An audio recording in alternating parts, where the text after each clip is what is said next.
बिस्मिल्लाहिर्रहमानिर्रहीम। अस्सलाम वालेकुम। उम्मीद करता हूँ आप सब खैर खैरियत से होंगे।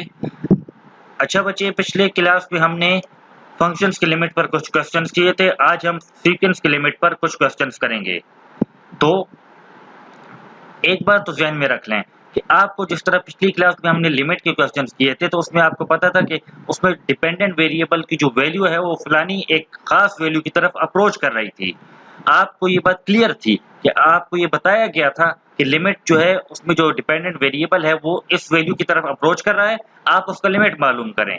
सीक्वेंस में आपको इस तरह नहीं बताया जाएगा। सीक्वेंस में आपको खाली इतना ही बताया जाएगा कि फलाना सीक्वेंस है, आप इसका जस्ट लिमिट मालूम करें। मतलब उसमें आपको ये नहीं बताया जाएगा कि इसमें ये जो डिपेंडेंट वेरिएबल है इसकी तरफ अप्रोच कर रहा है तो आप इसका लिमिट मालूम करें। नहीं, बल्कि आपको बस एक खाली लिमिट मालूम करने को कहा जाएगा। वजह इसकी ये है कि जब भी आप सीक्वेंस का लिमिट मालूम करेंगे तो आप लोगों को ये क्लियर होना चाहिए, आप लोगों को ये बात एक तरह से आपके ज़हन में ये बात ज़हन नशीन होनी चाहिए कि सीक्वेंस में लिमिट जब मालूम किया जाता है तो उसमें जो डिपेंडेंट वेरिएबल होता है वो इन्फिनिटी की तरफ अप्रोच करता है। मतलब आपने लिमिट एन अप्रोचेस तो इन्फिनिटी मालूम करना होगा सीक्वेंस का। तो ये बात आपके दिमाग में एक तरह से ज़हन नशीन होनी चाहिए। अब ये सीक्वेंस आपको गिवन है 5n divide by n plus 7। आपने इसका limit n approaches to infinity मालूम करना है। तो वही बात कि अगर आप डायरेक्ट लिमिट अप्लाई करोगे तो ये इन्फिनिटी बाय इन्फिनिटी फॉर्म बनती है, अनडिफाइंड फॉर्म बनती है। अनडिफाइंड फॉर्म से तो हमने इसे बचाना है। बचाने का भी ये तरीका है कि हम इस डिनोमिनेटर से n को कॉमन ले लेते हैं। जब हम n को कॉमन लेते हैं तो ये 1 बन जाता है और ये 7 बाय n बन जाता है। मतलब ये है कि जब आप n को इससे दोबारा मल्टीप्लाई करोगे तो ये n प्लस 7 हमारे पास वापस आ जाता है। ठीक है ना? तो अब n और n आपस में कैंसिल हो गए। इससे हमारे पास आ जाएगा 5 divide by 1 plus 7 by n। अब आप लिमिट अप्लाई कर दें 5 divide by 1 plus 7 by infinity. अब आप जानते हैं कि जब आप फाइनाइट वैल्यू को इन्फिनिटी पर डिवाइड करते हैं तो आंसर हमारे पास क्या आता है? 0 आता है। मतलब एक फाइनाइट नंबर को आप बहुत बड़े नंबर पर जब आप डिवाइड करोगे तो उससे आंसर हमारे पास 0 आता है। तो इसलिए 7 बाय इन्फिनिटी आंसर हमारे पास क्या आ रहा है? 0 आ रहा है हमारे पास। मतलब 5 डिवाइड बाय 1 प्लस 0 मतलब ये 5 आ रहा है। मतलब ये हुआ कि ये सीक्वेंस हमारे पास किसकी तरफ कन्वर्ज कर रहा है? 5 की तरफ। जब n इन्फिनिटी की तरफ कन्वर्ज करेगा तो ये वाला सीक्वेंस हमारे पास किसकी तरफ कन्वर्ज करेगा? 5 की तरफ कन्वर्ज करेगा। ठीक है? तो इस लिमिट का मतलब ये है कि जब n जितना ज़्यादा बढ़ता जाएगा, ये सीक्वेंस 5 के मज़ीद क्लोज़ होता जाएगा, उतना ही ज़्यादा क्लोज़ होता जाएगा। इसी तरह अगला सीक्वेंस है आपके पास, इसका भी आपने limit n approaches to infinity मालूम करना है। तो दोबारा अगर आप इसमें limit n approaches to infinity जो है वो आप अप्लाई कर लोगे तो again infinity by infinity form बनती है। मतलब minus infinity by plus infinity form बन जाती है, अनडिफाइंड फॉर्म बनती है हमारे पास। तो देखें इसका भी यही तरीका है।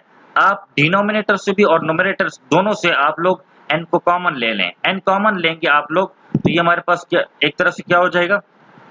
एन जब आप लोग कॉमन इस तरफ से भी ठीक है, ये जो आपको नजर आ रहा है सिंपल तरीका यह है कि आप यहाँ से एन कॉमन ले लें।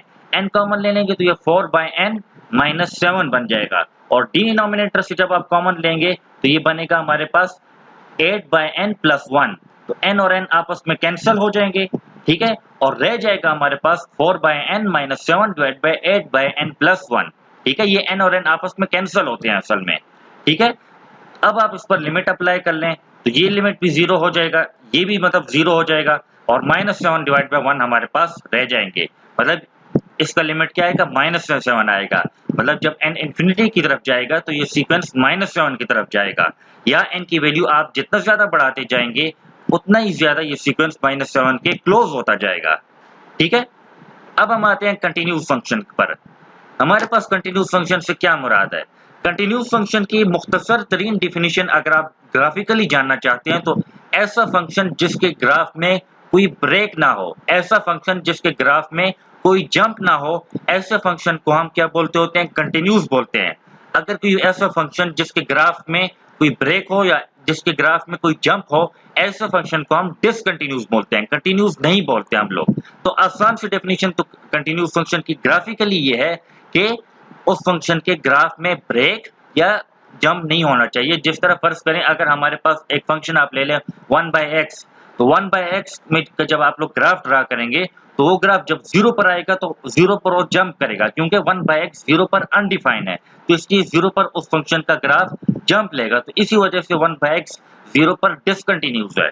ठीक है, 1/x हमारे पास डिसकंटिन्यूस फंक्शन है, ठीक है। लेकिन अगर आप एक तरह से मैथमेटिकली या एनालिटिकली अगर आप लोग एक कंटिन्यूस फंक्शन को डिफाइन करना चाहते हो, तो एनालिटिकली हम या एफएससी लेवल के मुताबिक हम कंटिन्यूस फंक्शन को इस तरह से डिफाइन करेंगे कि एक फंक्शन है वो हमारे पास, वो किसी पॉइंट पर कंटिन्यूस होगा अगर वो उस पॉइंट पर 3 कंडीशन को सेटिस्फाई करे। एफएससी के पॉइंट ऑफ व्यू से अगर आप लोग जब हाई लेवल पर जाओगे तो कंटिन्यूस फंक्शन को आप एप्सिलॉन और सिग्मा के टर्म में डिफाइन करोगे, जिस तरह आप लोगों ने अभी लिमिट को कैलकुलस में लिमिट को एप्सिलॉन और सिग्मा के टर्म में डिफाइन किया था, ठीक है ना। एफएससी में तो थोड़ा आप लोगों ने मुख्तलिफ डिफाइन किया होगा, लेकिन बीएस में आकर कैलकुलस में आपने लिमिट को in terms of epsilon sigma define किया। तो इंशाल्लाह आगे भी रियल एनालिसिस में आप लोग कंटिन्यूस फंक्शन को इन टर्म ऑफ या कंटिन्यूटी को आप लोग in term of epsilon sigma define करोगे, ठीक है। तो एफएससी लेवल में कंटिन्यूस फंक्शन का या वैसे भी ये ओवरऑल ये डेफिनेशन है, मैं खाली लेवल की बात इसलिए कर रहा हूँ कि आपको जरा थोड़ी कंफ्यूजन ना हो। तो एक फंक्शन एक पॉइंट पर कंटिन्यूस तब होगा अगर वो उस पॉइंट पर 3 कंडीशंस को सेटिस्फाई करे। पहली कंडीशन हमारे पास ये है कि उस फंक्शन की वैल्यू उस पॉइंट पर डिफाइन हो, मतलब उस फंक्शन में हम उस डिपेंडेंट वेरिएबल x की जगह वो पॉइंट पुट कर लें, तो वो पॉइंट पुट करने के बाद जो फंक्शन की वैल्यू आएगी वो वैल्यू एग्जिस्ट करे, ठीक है। फिर अगर उस पॉइंट पर हम फंक्शन का लिमिट चेक करें तो वो लिमिट भी एग्जिस्ट करना चाहिए। अच्छा, एक और बात, एग्जिस्ट करने के 2 मतलब हैं। एक मतलब तो ये है कि वो मतलब आयोटा के बराबर नहीं होना चाहिए, इन्फिनिटी के बराबर नहीं होना चाहिए, आयोटा के बराबर नहीं होना चाहिए।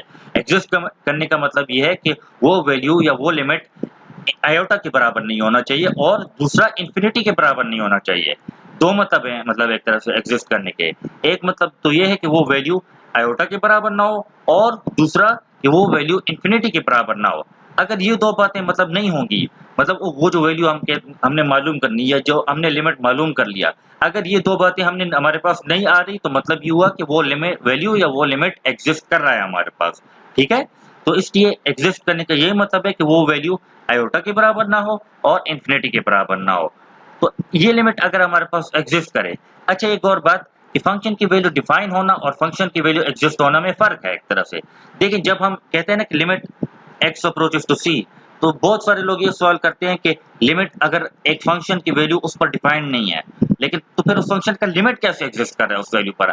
आप बहुत सारे पीस वाइज कंटिन्यूस या कुछ फंक्शन आपने देखे हैं जो आपको इस तरह कर्ली ब्रैकेट की शक्ल में आपको गिवन होते हैं, तो उनका लिमिट तो एग्जिस्ट होता है लेकिन वो वैल्यू उस पॉइंट वो फंक्शन उस पॉइंट पर डिफाइन नहीं होता। उस फंक्शन का लिमिट तो उस पॉइंट पर एग्जिस्ट होता है लेकिन वो फंक्शन उस पॉइंट पर डिफाइन नहीं होता।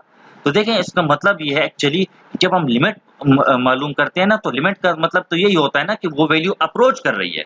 जब वो वैल्यू मतलब x उस पॉइंट पर अप्रोच कर रहा है तो फंक्शन कहाँ अप्रोच कर रहा है, फंक्शन भी फिर कहीं अप्रोच करेगा।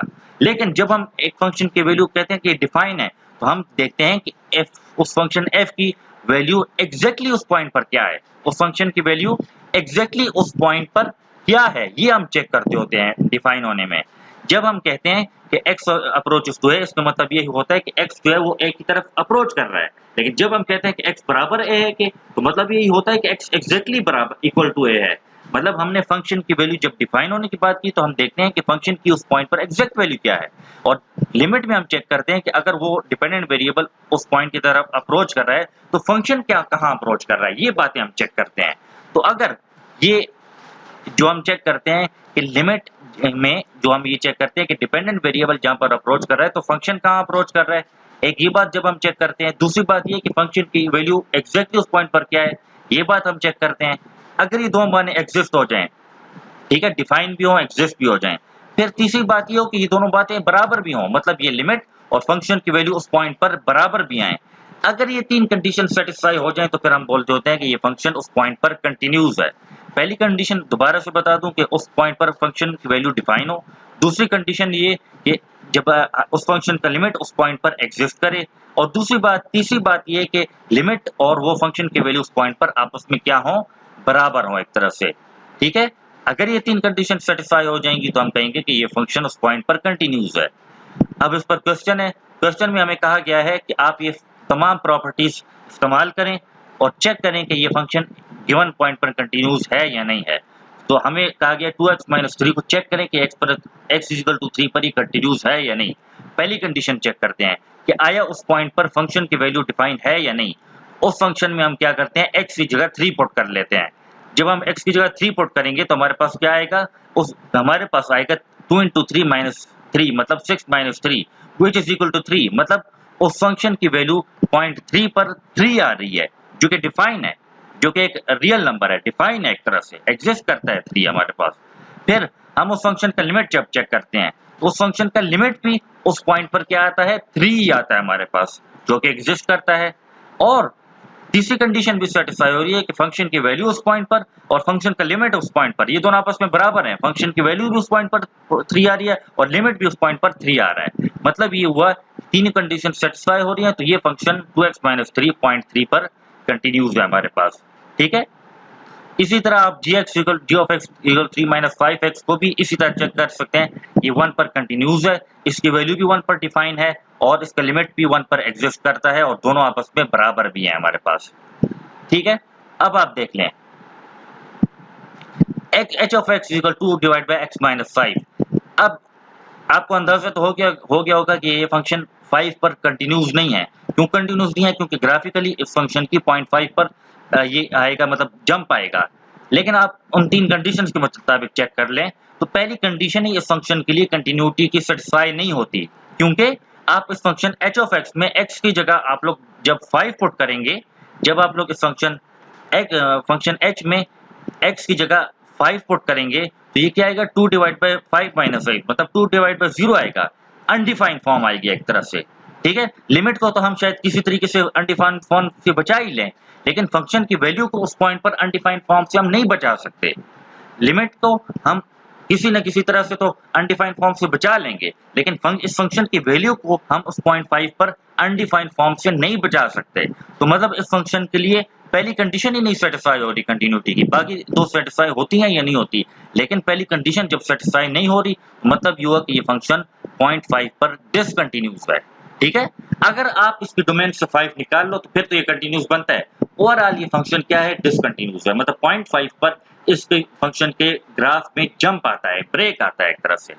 ठीक है, इसी तरह ये k of x ये भी डिसकंटिन्यूस है, x = -3 पर, इसको आप लोग चेक कर सकते हैं। ठीक है, और ये फंक्शन g of x अगर आपको कहना है तो ये 2 पॉइंट्स पर डिसकंटिन्यूस है, एक x = 3 पर और एक x = -2 पर। दोनों पॉइंट्स पर इस फंक्शन की वैल्यू डिफाइन नहीं है, तो इसलिए ये फंक्शन इन दोनों पॉइंट्स पर क्या है, डिसकंटिन्यूस है। इसी तरह ये फंक्शन f of x भी एक x = 0 पर डिसकंटिन्यूस है और एक x = -7 पर भी डिसकंटिन्यूस है। इन दो पॉइंट्स पर फंक्शन की पहली कंडीशन नहीं सेटिस्फाई होती, तो इसलिए ये फंक्शन इन पॉइंट्स पर क्या है, डिसकंटिन्यूस है। ओवरऑल डिसकंटिन्यूस है, लेकिन अगर आप इसके डोमेन से ये दोनों पॉइंट्स निकाल दो तो फिर तो ये कंटिन्यूस बनता है। इस ऐसे फंक्शन को हम देखें, याद रखें, ऐसे फंक्शन को हम पीस वाइज कंटिन्यूस बोलते हैं। पीस वाइज मतलब कुछ पीसेस पर वो कंटिन्यूस आ रहा है, कुछ पीसेस पर वो डिसकंटिन्यूस आ रहा है। तो ये सारे फंक्शन जो अभी हमने डिसकंटिन्यूस डिस्कस किए, ये एक्चुअली पीस वाइज कंटिन्यूस है। ये मतलब अगर आप 0 और -7 को अगर आप निकाल दो, उन पीसेस पर ये क्या बन रहे हैं, कंटिन्यूस बन रहे हैं। लेकिन अगर 0 किसी पीस पर आ रहा है या किसी पीस पर -7 आ रहा है तो उस पर ये डिसकंटिन्यूस बन रहा है हमारे पास। ठीक हो गया, तो आज के लिए इतना ही, फिर आगे इंशाअल्लाह ताला शायद छुट्टियों के बाद ही फिर हम फर्दर डिस्कशन करेंगे। टिल देन अल्लाह हाफिज़ और अपना बहुत बहुत ख्याल रखिएगा।